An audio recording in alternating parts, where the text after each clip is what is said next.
before we get into this incredibly flavorful and rich vegan beef stew that is absolutely packed with comforting umami, we have to make a veggie stock that will act as the base for all of its flavor, so let's go get it. Let's peel the carrots so the sweeter inside is exposed. We'll use about 3 carrots here, then chop an onion in half. We're gonna use the other half here in a bit. I like to remove the fibrous skin, but you can leave that on if you like. Then let's crush up some garlic, about 4 cloves. This will release the flavor. Take off any dirty ends of your celery. We'll then grab our trusty Dutch oven pot, pop in 3/4 or 12 cups of water, then in go the carrots, onion, garlic, and celery into the pot. Then it's time for some thyme. Let's add some rosemary.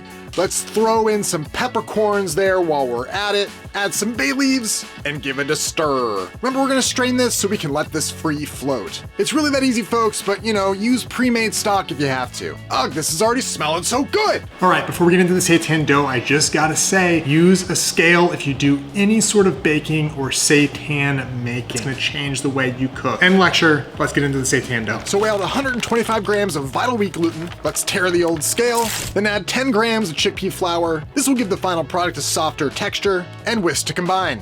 Set aside.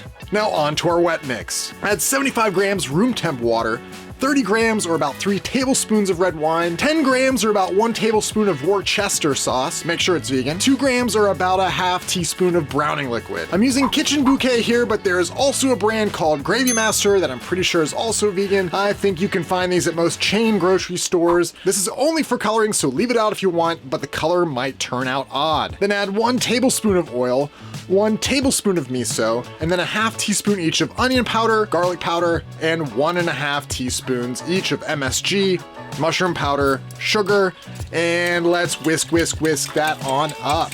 This is pure flavor, people. Oh, it smells so good. Now, this is the most time-sensitive part of the recipe, so make sure you have your wet, your dry, and a little bit of oil, and let's go do it. Before we start, oil your cutting board. Don't go nuts here. A little bit goes a long way. This is maybe a tablespoon. You just want to make it a little slippy in the area you're working in. Now let's make our dough and pop it on top. Pour in your wet ingredients, then immediately mix it together. Now don't knead it too much here, you want this dough loose. Then slap that on your cutting board. I like to press this out from the center and smush it down and out.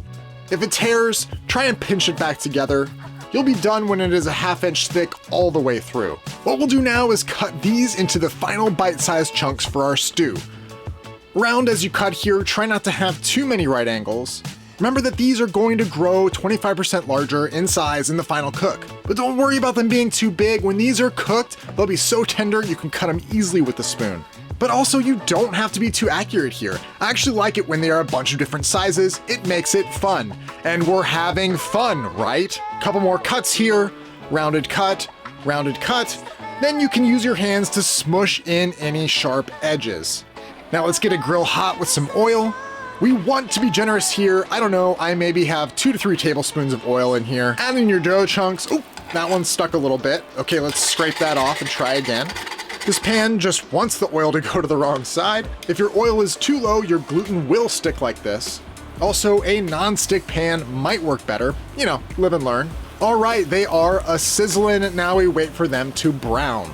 A little browning here is going to give us a bit more flavor, make it look great, but most importantly, the heat is going to lock in the shape. If we threw them in raw to cook in the stew without this step, they turn into a giant blob during the final cook, and we don't want that. Remember, this isn't a full cook here, we're just setting the shape.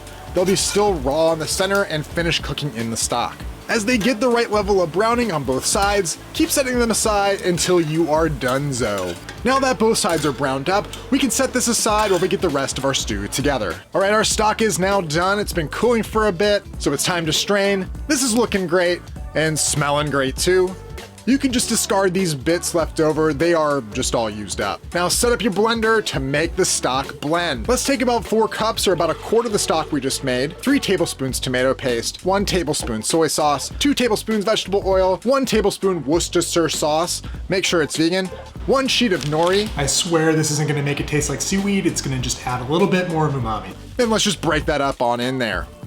1 tablespoon of miso. Oh boy, we're just stacking all sorts of umami here. 1 teaspoon MSG, Then 1/8 teaspoon I plus G. Look, I just had this. You don't need to go out and buy it if you don't already have it. Then 10 grams of agar agar. Agar is essentially the vegan version of gelatin, as it is made from algae, and its job is to give us that great stewy consistency.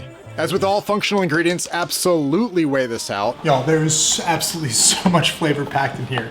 This is like the heart and the soul of the stew. And listen, if you gotta sub out some of the ingredients, that's fine too. Let's blend this up.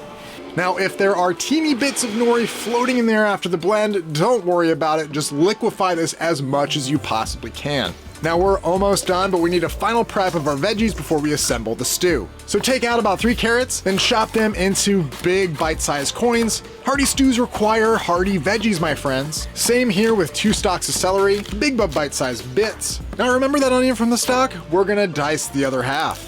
We'll make these bits a bit smaller. I don't like big pieces of onion in my stew, but do what you want. Then about 8 to 10 ounces of mushrooms. I just quarter mine like so. Cut, turn, cut. Then we'll take about 1.5 pounds of small gold potatoes. I like to cut them in half in the long way and then turn and cut them in the opposite direction. Let's assemble! I like to cook up my mushrooms until they are weeping after adding some stock. Then throw in your onions. Let those get a little hot with some oil. Slap in some rosemary, and what the hell, let's throw in some thyme. Now it is time for our blended stock mix, and for the 100th time, this smells so good, y'all. Keep the heat going on this. We want it to be in the simmering temp range by the time we put it in the oven. Add about 1 cup of red wine. This is looking a little light on liquid, so let's add in 2 more cups of the stock. Remember, the seitan is really gonna soak up some of this liquid. Speaking of which, let's do one final step to make the seitan perfect. Add about 1 to 2 tablespoons of flour and mix that in with your seitan beef, and then into the pot it goes. The flour, along with the agar agar, is going to make a great mouthfeel for this stew. And I almost forgot the bay leaves. Let's throw those in there now. This is still a little cool, so let's wait for it to get to around 200 degrees Fahrenheit. All right, it has been a few minutes and it is just about to simmer. Looky here, about 204 degrees. Perfect. Let's partially cover this with a lid and take it over to the oven, which is set at 400 degrees Fahrenheit. Give them a little pat or else it won't work, and I'll see you all in a bit. And movie magic. It's been an hour. Let's take a look at this thing. Absolutely fantastic. Final ingredient here, add in some frozen peas. The heat from the stew will go ahead and thaw these out. The seitan is looking amazing. I love how it keeps the brown from the sear we did earlier. That still shows up after the final cook. It has been just sitting here cooking, absorbing that flavor we put into the pot. You can serve this now. This will also get better every day as leftovers. But I can't wait, I'm too hungry.